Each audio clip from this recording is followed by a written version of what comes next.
Yo, yo, yo, no maniacs. Good morning on Bears Packer rivalry week. Man, it's the main event about to happen here, man. The week everybody's been waiting for. If you're a Bears fan, no matter where you live here in the States, here in Chicago, and across the United States and around the world, this is what you've been waiting for.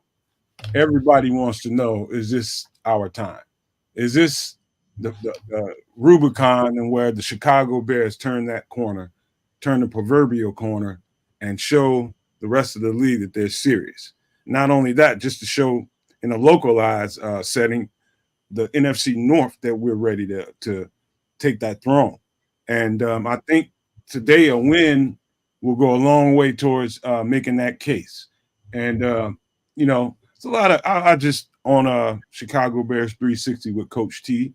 Anybody that hasn't subscribed to that channel, you should. Man, that man knows football like especially football offense, like very few people in our content genre. So do that man a favor and go subscribe to the channel. And let me start the conversation off like this. After some good thorough diagnosis of the situation from the first time that we faced Green Bay in week one to now, I can tell you right now that we got a totally, completely different team than what they saw in the first week. We know that. They know that. That being said, Jordan Love is playing some of the best football out of any quarterback, any of the quarterbacks in the league, and really so is Justin Fields. And so what's happening is it feels like a clash of the Titans because despite the records, these teams are playing some high level football right now. And I think the matchup, you put your fandom to the side for a second and just look at the matchup and the competition for what it is. It's set up to be a doozy. It should be a good game, but we're going to get into the details of how I think it's going to play out, who has the advantages, some PowerPoints, and some key details you might want to pay attention to while the game is being played. But without further ado, man, Chris, what's on your mind this morning and how you feel? Hey man, feel pretty good. It's good to be here. This is it, round 18. So, like I said before the season started, where we start and where we end are definitely going to be two different places, and we see it. I mean, this Bears team is vastly improved. I think you've got a good foundation to move forward, man, and build on what we've got. Some key pieces. Um, be a nice way to end it, man. Kicking Green Bay out the playoffs, and so it's just good.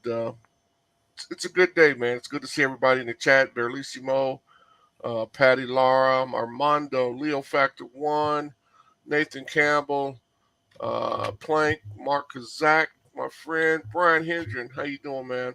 It's good to see all you guys with us today, and it's going to be a good day for us Chicago Bears and our fans. Yo, um, all the last few. Hey, King Booker, what's up? What's up, no maniacs? I'm trying to figure out. I was trying to figure out what the best analogy for this situation really was, and I'm not sure if I've really nailed it. But I'm thinking like Rocky 2. I don't know how old y'all are out there and all that, but Rocky 2, if I'm correct, Rocky kind of goes out, loses the belt to Apollo Creed, and basically, the majority of the film is just about him kind of climbing his way back against all odds to have that rematch with Apollo and eventually win. And I think that's sort of like what we're looking at here today. We came into the mix, the movie started, we got our what's handed to us. Week one, punched in the mouth week one. Things weren't super awesome for the next couple of weeks. Really, the major question was, who are these Bears? And we wanted to figure that out. And I think we found out real early who they were. They were a team that has some young rookie coaches trying to figure out their path. We had a young quarterback with not a whole lot of weapons. Some of those weapons decided to take their ball and go home early, which clearly affected the trajectory of the offense. All those things are true. That's Clubber Lang, my guy. Say it's been a minute since I seen Rocky 2, guys. So straighten me out. Like I said, it might not be the best analogy, but in the middle of the season, we kind of recognize, wait a minute, the defense is also a little bit shaky, and we got to get to where we need to get to.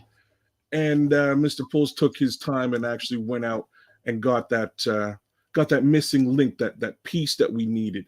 And that piece is the monster, Montez Sweat. The Tez effect is taking full effect, and now we start to see what that means on the field. We start to see the defense change and grow and morph into the monster that it truly should have been at the beginning of the season. And here we are once again facing that Clubber Lang or that Apollo Creed at the end of the movie again, trying to figure out who we were in the beginning, how much have we changed and grown over the course of the film, and now we have the opportunity to knock that MF out. I know it's early in the day, so I'll keep my language straight. It's that time, guys. It's that time. You know what I'm saying? It's that time. We're here. We've come full fruition. We learned who we were early on. We've adapted. We've changed. We've grown. And now we're going to be tested again. Let's pass that test. Let's ace that test. I know there's been a lot of cramming and a lot of shouting and a lot of noise. But here we are. And I'm up for the challenge. I know those Bears are up for this challenge. And I expect nothing but an absolute butt whooping of the Packers today. Bear down. All right. That's a good, inspiring speech there, sir. I like it. Before we get into talking turkey about the details of this game, let me give you the inactives for today. We got out. Moon is out. Deontay Foreman, Greg Stroman, Jatari Carter, Tyson Bagent, Quindale Johnson, safety, and Jalen Johnson. And let's circle that name right there, and let's give them a little bit of what was being said in the green room. And so I'll start this conversation past you, Chris, but I don't know who brought it up. I think I brought it up, but Kids mentioned it like, what's that all about? He pretty much went on to, I believe it was 670 the show or something, and said there's 100% chance that he was going to play in this game. And so I felt pretty good about he was going to fight through whatever was ailing him, shoulder, whatever it was. However, this is how things happen in front offices, man. When you have a piece that we know is valuable and has good trade value or just value altogether, and you don't quite know exactly how it's going to play out on the negotiation front, but you do have that piece on the chessboard that you pretty much have the rights to. You can negotiate until you get blue in the face, but if the terms don't agree, you can fall by way of, okay, we're going to meet his expectations somewhat and sign him. We also might want to do that with the leverage of being able to trade that asset as well. And so what I said in the green room, it could be, I don't know that they do that.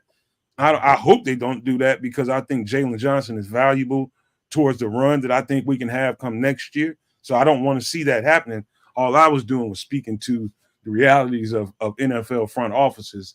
They have to play it like a game of chess. And I think if you're looking at it from an administrative standpoint, it was smart to take that chess piece off the board. Go ahead, Chris. Well, it's about options. And smart man keeps his options open.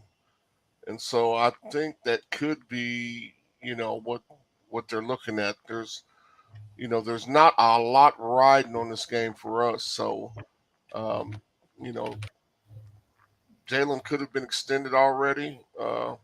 Could very well get the franchise tag, and that's when it becomes your options open up. I mean, he could do a lot with that. I mean, it's 18 to $20 million that we'd have to pay him. You might want to send in another direction and pick up an asset. So it's just about options. I'm not saying that's going to happen. I mean, Ked said, you need to reward our own, and I totally agree with that. But that could have been the thinking last year. Roshan Smith Um, he was one of our own, and they didn't pay him. So, and most of us Bears fans wanted them to pay him. So, um, we can see. We'll see what happens. But this is going to be a heck of an offseason, guys. And uh, I truly trust Ryan Poles to do what's in the best interest of the team. So we're going to see. We gon' see. Like I said pay this man. I'll say it louder. Pay this man. You know, when your boss comes up to you and he says, hey, man, you can get a bonus if you sell, you know, if you beat quota, you get a major bonus. We don't have any cap at this job. You give you a major bonus. You hit all these specific criteria, and you go out and you go, damn, man, I don't know if I can hit this criteria. And then you destroy the criteria. You outsell everybody in the position. You deserve that bonus. You deserve that signing. And I think that's where Jalen Johnson is right now. They asked him to get them interceptions. He got them. They asked him to make the Pro Bowl. He's in the Pro Bowl. I'm not really sure, outside of just simple business and finance, why they wouldn't actually reward this particular player. And the reality to me is I think Jalen Johnson has grown in his position as, you know, as a face within the Chicago Bears organization, you know, a player face. I think he really represents that defense right now, while Montez Sweat is sort of growing into the role, being new to the team. I think you keep both of those guys together, and that's just my 2 cents on it. But again, dollar cents of finances, that's really up to Ryan Poles. He'll make his decisions as he moves forward. But I think you want to I think you want to sign a guy like Jalen just to send that type of love throughout the locker room and make sure the locker room is buying into what you do for your players. That's where I'm at. So here's I'm gonna give you I'm gonna play devil's advocate, and I'm gonna play pro player. I'm gonna lean, you know, I'm a pro player guy anyway, but I'm gonna play both sides of this so that you all may be able to see if it makes sense to you all how this could really be playing in the background. You know, now this could be some short-sightedness by Ryan Poles by not getting the deal done before the season started. You didn't expect that Jalen Johnson would finish the season off with a Pro Bowler, probably. You probably didn't. You didn't imagine that Jalen Johnson would finish, I don't know, he's up there with in interceptions, you know. Out of nowhere, you know, you were at one place at the negotiating table at the beginning of the season. Now you're at this other place at the beginning of the season. Benefits. Everything benefits Jalen Johnson. He has all the leverage when it comes to this. Ryan Poles, here's what you can do for the situation. Well, let's go back to Jalen Jones. His camp could be like, hey, you know, Jalen, if I'm his agent, I'm like, hey, you know, you're sitting in the most prominent position you have since you've been a Bear. You can be a soldier, but if you don't have all the lapels and all the, you know, medals and all the kind of stuff that makes you a really valuable soldier, you know what I mean, then you're just a soldier. Now he has medals and lapels on his chest that he has as leverage. And so if I'm in his camp, I'm saying, you know what, you got dinged up in that last game. Don't be rushing it, man. Fall back. There's always a chance you could get yourself hurt and damage your marketability. And so play this one down. I know you want to go out there and battle with your boys, but it's meaningless. It's a meaningless game. And here you stand to get a certain dollar amount if you don't play. It could be that. And it also could be the angle I said before with Ryan Poles and having some kind of keeping himself with some kind of leverage in the situation, thinking of it in that way. Man, he don't want to play the valuable piece. Put him to the side and let's get his stuff worked out and see what we can do with it.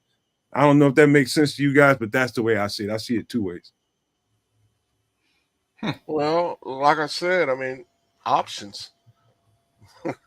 They're a beautiful thing. They're a valuable asset to have, just having the choices. So, yeah, I mean, you really would, in an ideal world, like to see him bring him back, but I don't know, kids.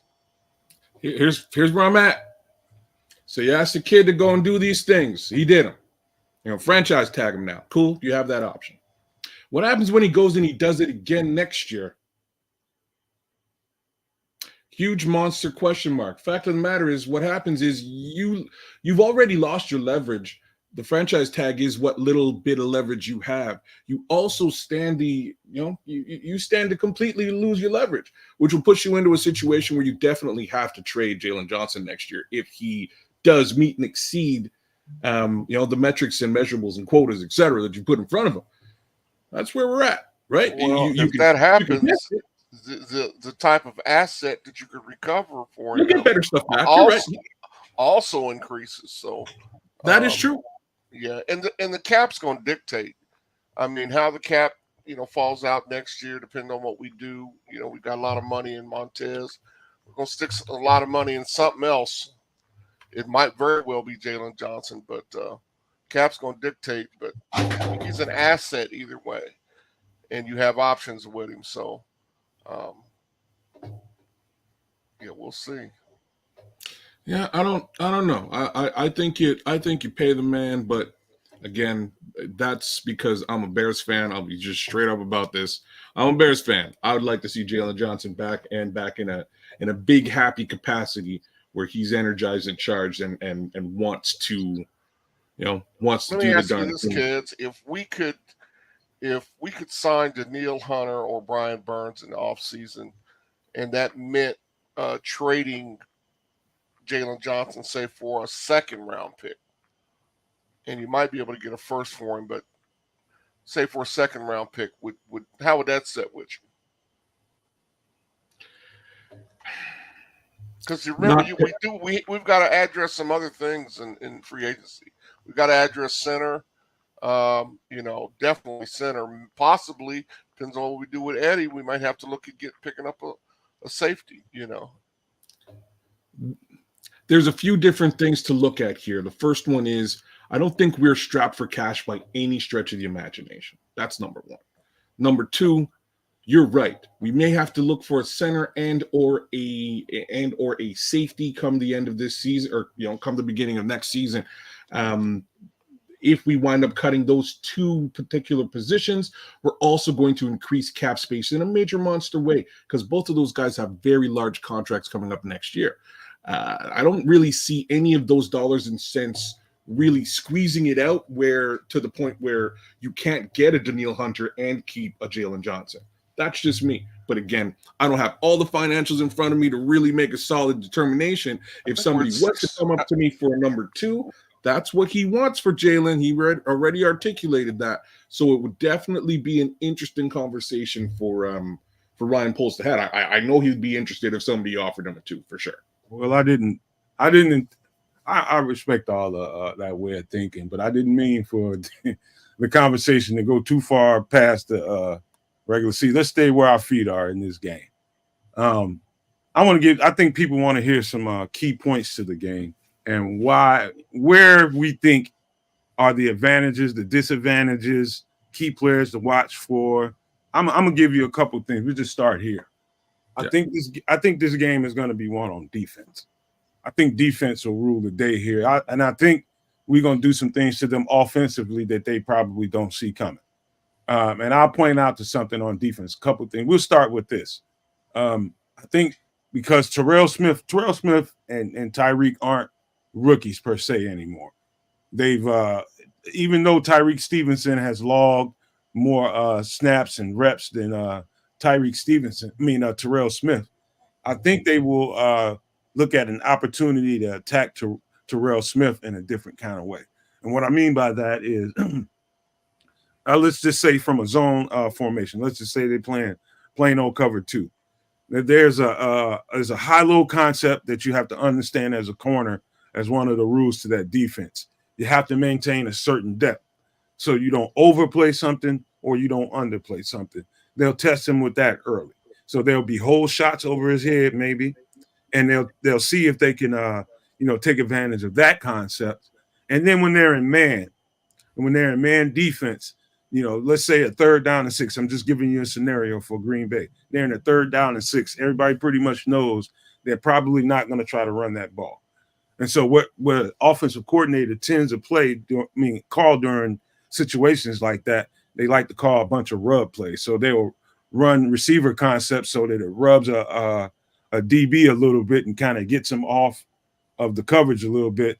And what hopefully he's been working on Tyreek during the week is the techniques that you need to not go too high over. If you see a guy trying to rub you and you identify it, don't go too high over and don't go too low underneath it. I think they'll try him. I don't know if any of that made sense to you guys, but I'm gonna try to describe it the best way I can.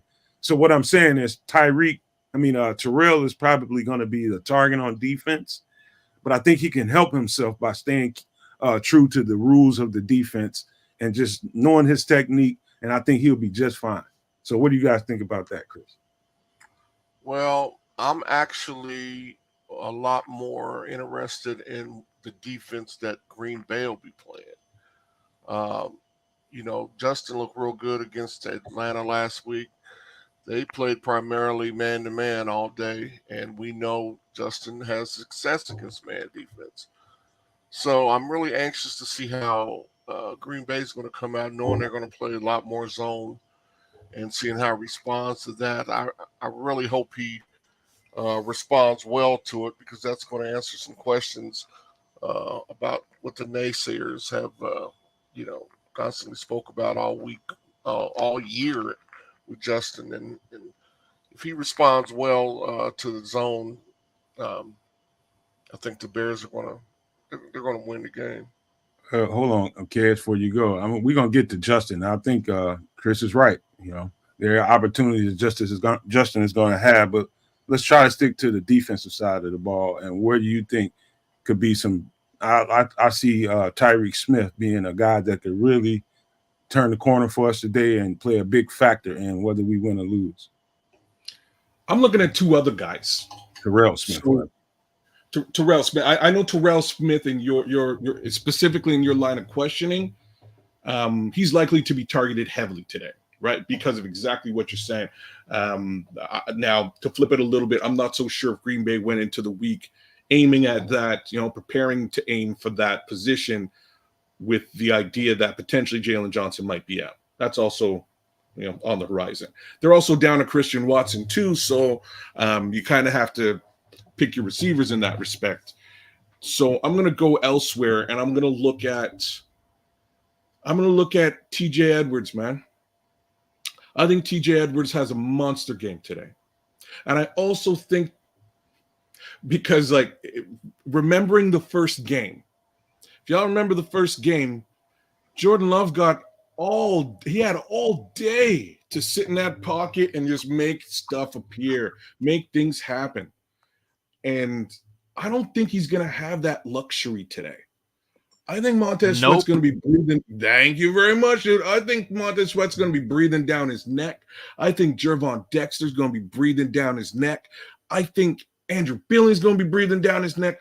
I don't think it's going to be a real cut and dry, easy day for him in that pocket. That's what happened last time. Bruce likes to blitz too, not to mention that. He's not as vanilla as Alan Williams was. This is true. So you might get some exotic flus blitzes. Hope to God it's in a situation where Justin Jones isn't covering a tight end, right? Like that. We'll just put that out there now. But I don't think this defensive front seven, which we haven't really. We've been talking a lot over the season about the back seven, but the front seven has improved so much over the last 5 games. This is a completely different team that Jordan Love is up against today. That being the case, I still see potentially a pick for Tyreek Stevenson. I'm hoping we get another one from TJ Edwards and then some sacks in the front. So I think defense rules the day today too, Nomad. I'm right there with you. So Demond Dice, hey, welcome to the channel. I don't know if you've been here before, but Demond's in there, bro. Hey, man. Hey, first time me seeing you in here, so I just want to welcome you to the family. And if you would, man, please stop and hit that like button and subscribe for us. That would be very nice, man. Would appreciate it. But In the Grasp I've never seen In the Grasp. In the Grasp is in there, bro. I've seen In the Grass, man. Hopefully he's subscribed and done all that stuff too. But welcome to the family, you guys. And anybody else that I may not have noticed, man. It's some people that I'm not accustomed to seeing all the time, like Ralph Love. Welcome to the show. I'm sure you've been here before. Ralph Love is in there too. I give you guys some love. I just want to give you guys a thumbs up, man. Thank you for being here, man. Hey, Here's where the game will get interesting. You know, if you watched any Green Bay game over the last however many years, you know that the most you might say Aaron Rodgers is the most, the worst thing that ever happened to us. You might say Jordan Love is the worst thing that happened to us. No, worst thing that's happened to us in these games is Aaron Jones. And so the advantage that we have today is we have a better run-fitted defense. What they're going to need to do, because he tears teams up in cutback situation. He's really good when he gets from 0 to 10 so fast, and you have to stay in your lane, but you got to maintain lane integrity in case he does see that cutback on the other side. He can get to it so quickly and exploit you. So your young defensive tackles like Javon Dexter, Pickens, and those guys like that have to have been told and drilled all week long, stay in your gap, fit that run. So if he does cut back, he runs into the resistance. The good thing about it is I don't think A.J. Dillon is playing, so you don't have that 1-2 combo hitting you all day long. And so to me, I think that's where the game's going to start, and I think that's where the game is going to we're going to be able to dictate to them whether or not you're a one-dimensional team, because if we can stop them in that run game, the play action is almost irrelevant. Now you just got to drop back and try to be quarterback. And so I think that's where the game kind of favors us today. Big facts. The better you can stop Christian Watson on them play actions, the better. Yep. So I'm going to touch on. Chris, did you want to touch on that? No, okay, I got it. So No, I'm good, bro. All right. So they ate our lunch in the beginning of this, like game one on the ground too. Like if you guys remember, Aaron Jones hit. Jaguars just lost, kids. Just had what? The Jags just lost. They're out. Oh, okay. Well, thanks for stopping me. No, I'm serious though. I'm serious because all I care about with that game is that Calvin Ridley made it into the end zone because of my parlay. So like he made it in the end zone. At that point, I turned that game off. I don't care. Yeah. Poor Trevor Lawrence. He's got a bunch of questions to ask, much like our quarterback may have had over the past couple of weeks. It's gonna get worse for him next year. But what major difference is he's got the better part of a team built around him. We're still building. Let's build this damn thing. Anyways, back to that run defense. So Aaron Jones ate our lunch last time. We were not able to stop him at all. If I'm right, I know he had one monster run, like 75 yards, something like that. There is potential for one of those to break off here today. Let's be honest. But against the number one rushing defense, or if maybe number two rushing defense in the league, we've really stepped our game up in that respect. I don't think Aaron Jones is the 3-down running back he once was at some time. If he's got to carry the load, if I was a Packers fan, I might be a little bit worried. I'll also say he went out at the end of that game. We put him out for a couple of weeks. We also did that last year. He doesn't have necessarily awesome luck against us. He puts up numbers, but he generally winds up getting hurt. Hate to say this, Packers fans out there, if you're watching, but might not be a great game physically for good old Mr. Jones. That's my 2 cents. I don't think he can carry the 3-down load today. Okay. Here's another area where I think the defense is going to be different. Why it's going to be different than the first time we played him. I think you alluded to it by mentioning T.J. Edwards. It's the combo play that he and Tremaine together. They've learned to play off of each other, understand each other better, communicate with each other better versus week one when they had no on grass experience other than training camp. Live. Continue. Was Tremaine even in that first game, Doc? He was, but he probably shouldn't have been. He didn't have the gas, man. He didn't have the wind just from missing so much of training camp. I seen him sucking air so often in that game, it wasn't even funny. And it was almost a little uncomfortable to watch because I knew he was out of shape. You can look at a football player and not know what in shape is because he looks immaculate. But your wind and your lungs, man, you got to have the capacity to be able to perform at a high level. And I knew missing so much training camp, that he wouldn't really be the player we're expecting him to be. And so, everybody on Twitter took right off on him, after that game. It was like, we paid this guy this much money, and not understanding the nuances. If you ain't never been through a training camp, then you don't know what the hell you're talking about, to be quite frank. You got to, they work those practices and those scrimmages and those live reps for a reason, man. You need to have game speed and game win when you play football. If not, you're going to look like half yourself, because you're not going to be able to react and burst with the authority that he is now. So that's why you're looking at a different Tremaine Edmonds versus week 1. But I think here's where Jordan Love has become really, really good. He likes to attack. He's really good at the screen stuff that Aaron Rodgers used to do, all that kind of stuff, the horizontal game. But another thing he's become really good at lately is I noticed that he's working. I was watching until late last night. He's working the middle of the field looking for holes and zones.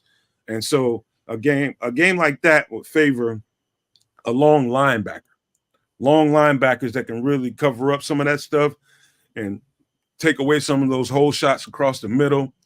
Someone like Jaquan Brisker is going to have to have a really good game, because he's going to be in the vicinity of a lot of that. Kyler Gordon, TJ Edwards, the people that, kind of facilitate the middle of a zone defense.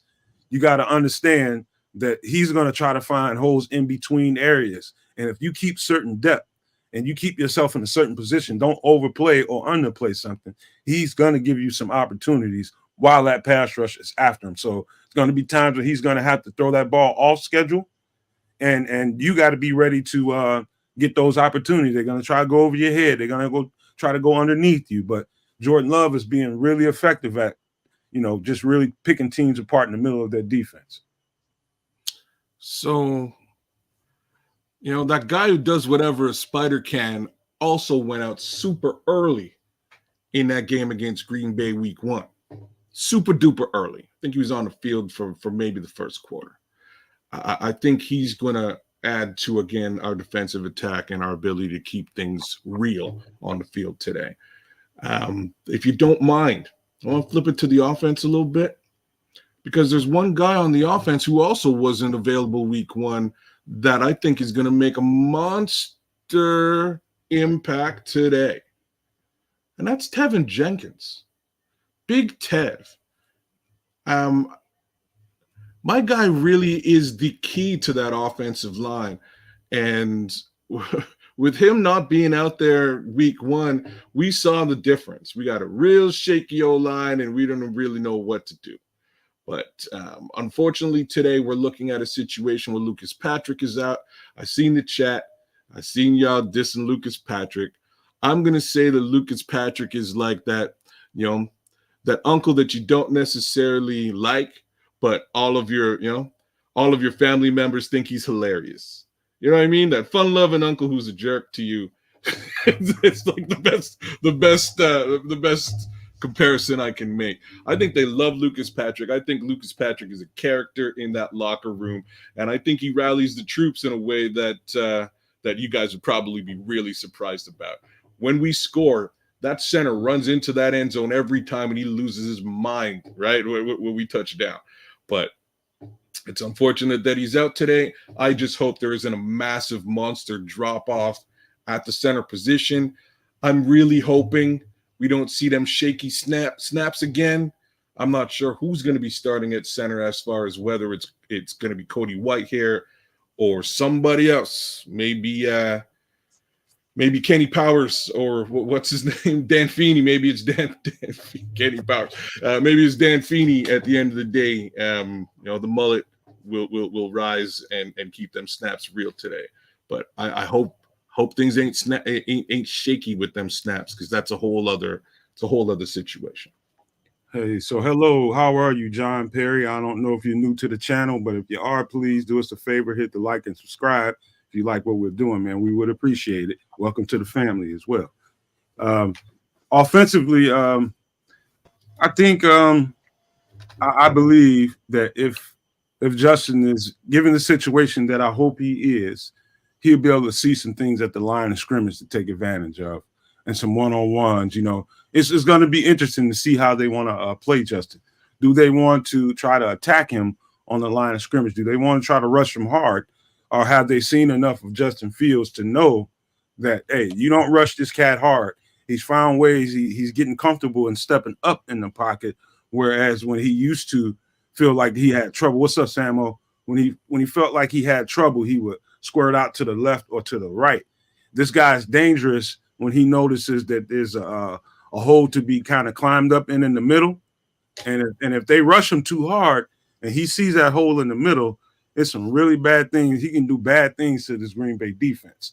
And so, with the whoever's playing center, I think we'll be all right to get out of the game. But, it is something to note. But I think that's the key for that defense is, will they decide to rush Justin Fields hard? Or will they decide to have a controlled pass rush, knowing what kind of quarterback they're facing? So, Samo, since you just got here with that mindset, what do you think that's going to play as far as level of importance in the game? Samo. What up? Ready for war, baby. You see me. Hey, stand up a little bit, Samo. We can't hardly see you. You hear me? I hear you, but you just delayed a little. You just delayed a little bit, man. Just keep just staying there, man. It'll catch up. But go ahead, Chris. Go ahead. My question. I don't know what that was.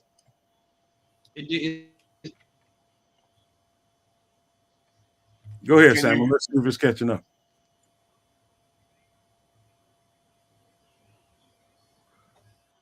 Yeah, it did some type of refresh just now. Y'all hear me, Gary? Yeah, you seem to be a little delayed, though. Your voice, picture, and the video and the audio aren't synced. Oh, I know what it is. Hold on. Right. I know what it is. Hey, guys, go ahead, Chris. Just noticed Tyson Bagent is inactive today. Nathan Peterman's going to be the backup. What's that about? Bagent mania is over? Well, but I'm gonna ask. I think Samuel is where we need him to be. Give me a thumbs up, Samuel, if you hear me on time. And there was your answer, right there. Yeah. Oh, yeah, there we go. Like, Samuel, do me a favor, brother. Yes, jump out, jump back in, and we should be good. But yeah, jump out and jump back in, Samuel. I'm not too worried about Tyson Bagent. I don't see us really looking at a backup quarterback today. I need JF1 to run things all day long. Bagent is sick. Milton Chisholm is giving me a little heads up. What's up, Milton? This is the first time I'm seeing you in the chat. Like, share, subscribe, brother, if you can. Evie Bear Down Davis, I done seen you 100 times, but thanks for representing with us today. Hey guys, it's going to be some fun today. I think the Packers are up against a situation that they are unfamiliar with. I've said similar things in the past with our divisional rivals. So here's the thing: we're going up against a team we've faced already. Not only are we super familiar with this team, but we got a bunch of players and a coach from that team. There really shouldn't be any excuses as to why we whooped their butts today. There really shouldn't be. Okay. We are familiar with these guys. We know what they're about. We've changed who we are. We're about a whole new list of something, and they're about to find out. Say, hey, Samo is still in the green room right now, but before you come in, give me a thumbs up as soon as you hear my voice. All right, you ready then? All right, I'm gonna go ahead and ask you the question that I was asking. We were talking about one of the keys on offense, keys on defense for them. And it was about, I think you heard me when I said, it's going to be interesting how they decide to attack Justin Fields. Do they go out on an all-out assault, or do they go on a controlled rush, knowing that this is the same quarterback that they were facing in week one? Hey, I think that they're going to go out with that all-out assault. However, they're going to keep a spy on Justin, man. So I can see a Quay Walker or that other linebacker Campbell they have, keep staying on as a spy, and just mirroring Justin Fields in middle of the field and trying to keep him in check. I don't think it's going to work because Justin is fastest guy in the league, if you ask me, as far as getting around the edge. But I think that's the way they'll go because they're going to have to keep Justin in check and keep him from beating them with his legs and they're going to try to make them beat him with his arm, as they like to say, make him play quarterback, is what they like to say whenever they're playing Justin Fields. Okay, so here's another. I think the turnover battle. I think it could be that close a game that the turnover battle could make the difference. It's about who can turn that ball over, who can do what with that turnover. Can you turn it into manufactured points? Can you make hay with it? Can you get a turnover and eat up a certain amount of clock? These are the little nuances to a game that make a big difference, man. You know, when you waste an opportunity by turning the ball over, you give the opportunity back to the opponent to, at least at the very worst, chew up a bunch of clock, especially if you need to come back a little bit, man. But I'll tell you another little. I think I bet this being the last game of the season, I bet they may have a couple of extra plays in there that we haven't seen all year for, say, somebody like a Velus Jones. And, you know, getting them the ball out of the backfield, some kind of reverse or something to really make a splash in the game. But I wouldn't, you know, this is one of those times of the year that you want to get, you know, you want to win the game, but you want to get the guys that have been less involved in the game plan involved more, because it's something you haven't put on tape thus far this year. So you can really catch them off balance by using some plays that favor Velus Jones and getting him involved. He could break one or two of those big plays. So to me, I'm going in my bag if I'm Luke Getsy and Flus. I'm gonna do some things in this game that we haven't put on tape. So I expect to see some of the plays that they have probably been working on all year that they haven't seen this year. We haven't seen this year to kind of show its face today. Absolutely, man. I think I still feel like these guys feel like, as they should feel, that they're still coaching for their jobs, man. I don't think anything is solidified. I think they have a good chance of Flus has a good chance of coming back at least. Getsy has to, put it on tape if he wants to make a case for him coming back or auditioning for another team. So yeah, they're gonna come out with everything they have, man. Everything they didn't use that they feel like they could beat the Packers with. Hey, you have to utilize it in this game. For us, this is a playoff game. For the Packers, it's a playoff game too, because if we win, then they're done. So this is going to be a playoff atmosphere type of game, man. I expect it to be physical. I expect it to be fast. I think we have to control the game, though. Like you said, with turnovers and running the ball, I think we have to maintain some control of this game and not let this game get away from us early. So the turnover is going to be important. I think, and the controlling the ball with the running game is going to also be important for us. Well said, man. Because I think we're gonna get a heavy dose of Khalil Herbert today, guys. Khalil, as much as all of us love Donta Foreman and hate what's going on with Donta Foreman, right? Like I can't blame the man. I understand where he's at, and it kind of sucks. To back it up to Khalil, Khalil's played some really good football these last couple of weeks, y'all. He has, and traditionally he plays pretty good football against the Green Bay Packers. Because they've been going under center for once. That's a Luke Getsy question. Or Fluke forgets. We'll see what Luke has to say about it. But at the end of the day, I would like to see a heavy dose of that 1-2 punch with Roschon and see what happens. I think we can really do some damage on the ground here today. Well, I'll tell you one thing. Here's another intangible. And don't ever forget I told you this, man. Coming from a football player's perspective now. There's a when great players, and you're gonna know exactly where I'm going when I say this. Once you hear me finishing out this statement, great players. One thing great players do not like is to feel like they're being disrespected or being snubbed. Yep. There's a player on our team that felt like, hey, why the hell am I not in the Pro Bowl this year? Y'all pissing me off now. He's not that big in stature, but boy, that damn man is a giant when he's on that field. And imagine his cat off. You know where I'm going? Somebody go ahead and fill in the rest of it. That man's name is DJ Moore. That's what that man's name is. Bingo. DJ And he's Moore. from Jamaica. And we don't Jamaicans we don't like, we don't take no disrespect. Trust me, God. Trust me. We don't I didn't business know with that. Yeah, TJ go. Hey, Leo, that's another one, man. I was gonna go there, but thank you for mentioning that. TJ Edwards. Hey, Jaquan Brisker is also another one. I thought you could have went with either one of those three guys because Brisker should have made the Pro Bowl, man, especially over Buda Baker as far as the stats go. So, hey. So, I didn't even really clue into the TJ Edwards thing here. Wait a second. Hold on. My guy's he's tippy top linebacker in the league, y'all. Yes. You know what I'm saying? Like I would love. I didn't even think about this. We should probably look at stat lines between him, Roquan Smith, and whoever else might be Peter at Mount. the upper echelon. But TJ's right there. I think he might be leading the league in tackles, B in interceptions at the linebacker position. Yep. Right, like the kid's dangerous, and he's the lesser paid commodity in Chicago. At the very least, he deserves the accolades and didn't get it. And I think that's fuel. Burn him down today. Burn him down today, TJ. You said tippy top. I thought that was cool. Say again? You said he was at the tippy top. He should be.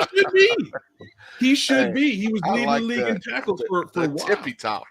The tippy top, yo. TJ's a serious linebacker. I'm a little concerned about the absence of Foreman as an active, and Khalil's back has been giving him some issues. So you guys talked about a heavy dose of Herbert.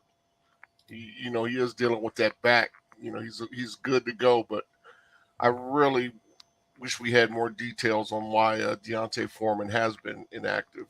I think you know the answer to that, Chris. Come on, man. I'm sorry? I think you know the answer to that. Well, we're speculating. Everybody's speculating, but I think we know. But you know what? They should have cut him and brought in somebody else, because with Herbert being, a little bit down, we would have needed more depth at running back. If they're not going to play him at all, just cut him. Well, I know this, man. This is what I know. And this is just, again, this is Samo, man.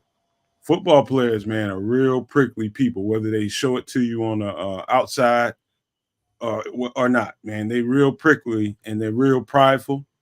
And we got a team full of dudes that probably, and I ain't know probably too, they probably feel a little disrespected by the Pro Bowl voters, by what their record indicates people might think of them, and they want to go out in this game and say, you know what, we know we're one of the best teams in the league. Y'all don't know that yet, but you're finna find out effing today.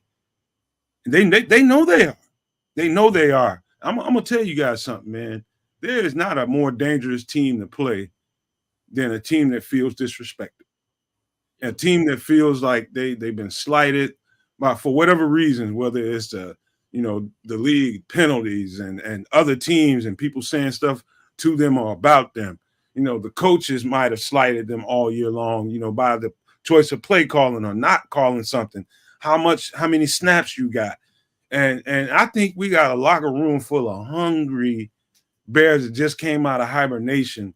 And I think you're going to sense that in this game, especially when I get to thinking about DJ and TJ Edwards. I can't believe that neither one of those guys didn't make the Pro Bowl. And it's probably a bunch of guys in that locker room that feel like they played Pro Bowl football this year. Tevin Jenkins being another guy, Brisket being another. So I want to keep that conversation going, because I've been in locker rooms like that where guys didn't get the nods that they was expecting to get from whatever association that was giving out these awards or these accolades. You don't want to play a team that's got a locker room full of guys like that, and we got one of them right now. And this whole locker room, you're not joking, man. And it starts at the top, man. From that guy in QB1, Justin Fields, man. He's been disrespected the entire year. The first game of the year, he didn't look good at all against these Packers, and They said some things afterwards in their locker room about Justin Fields, about making him play quarterback, as I said before, and knowing that, him and DJ Moore weren't going to be good against them in game one and so forth. And then, the entire year, Justin has had to deal with the naysayers about, and then it's also about, whether he's going to be back now next year and whether the Bears should keep him or should not keep him and move on and draft one of these rookie quarterbacks. So Justin is out to prove him wrong, man. And he's also out to prove that he can beat these Packers, man. He hasn't done that throughout his career. Like, Justin has a lot to prove, man. And I think today he's going to prove everybody wrong. You know what I mean? Like, he's going out and he's going to put it all on the line. And I think the guys behind him are going to, step it up because they know what this game means for Justin Fields on offense. And then, on defense, like you said, all those guys who were snubbed in the Pro Bowl and just to talk about, this defense being on the rise, you want to keep that going too. If you want to say that you're a top 5 defense, okay, now let's see you stop a team, a good team, or what people think is a good team from making it into the playoffs. Let's see you do that. And then that's how you solidify yourself in the NFL and make a name for yourself by winning games like this and showing up for games like this one right here. So you said something that caught my that hit me sideways, and it was just that Justin is going to prove him wrong today. I think Justin's going to prove himself right, much like he did against Trevor Lawrence, coming out of college in that final game. He's been snubbed quite a bit, and this is why I like this kid, man. This is why I like H1M, JF1, QB1. Kid's got humility. He's a leader. He's had that chip on his shoulder for a very long time, y'all. If y'all really think about it, he's been playing second fiddle to Trevor Lawrence his whole life. Came up when challenged, crushed the man, went off into the sunset, gets drafted. Oh, we're going to push you down. We're going to push you down. We're going to make, like, somebody bought a whole bag of chips, y'all, and we're just stacking them chips on his shoulder. Quite frankly, they're now throwing chips at the rest of the team. There's chips everywhere. One thing Ryan Poles did say today was that there's probably a whole bunch of Pro Bowl alternates on our squad. I think he said there's potentially 5 to 7 of them. We'll see what that actually looks like. He said, don't ask me who they are, and I'm not going to tell you if you do. But I think that those are those guys that we're talking about. I think those guys are those, that TJ Edwards, that Tevin Jenkins, potentially Brisker. And I'm also going to say that I think, FFG style was you who said it in the chat, but I think there is a conversation about Tariq Stevenson as rookie of the year. Defensive, right? I think there's a conversation there. So, at the end of the day, there's a lot of chips on a lot of shoulders in Chicago today. And you know what there also is? Fine, you got it. We only got game time. Minute business. So guys, let me wrap this up because I got to get you guys out of here. Chips, yo, get your salsa. So before we get out of here, let me leave you guys with this, man. Being a player, I know this. I ain't gonna do the normal around the horn because we don't have time. I'm sorry, but we'll be back at 8 tonight for you guys, man. Doing Nomad at night, doing the post game. But man, for every football team that is becoming, every football team that needs to prove who they are and they are who they believe they are, there comes a moment. This one is right now, right here. You go in your biggest opponent's backyard and you beat the stew out of them. And that's how you prove that you are what you think you are. And that's how we're going to end the season. It's our time, and this ain't week 1. And by the time we get to y'all Nomad at night, we're going to be celebrating like an MF. Believe that like you believe in the Lord, man. And so with that being said, I'm going to leave you guys with this. Love, peace, and hair grease, y'all. Bear down and kick their ass tonight. Bear down. Be.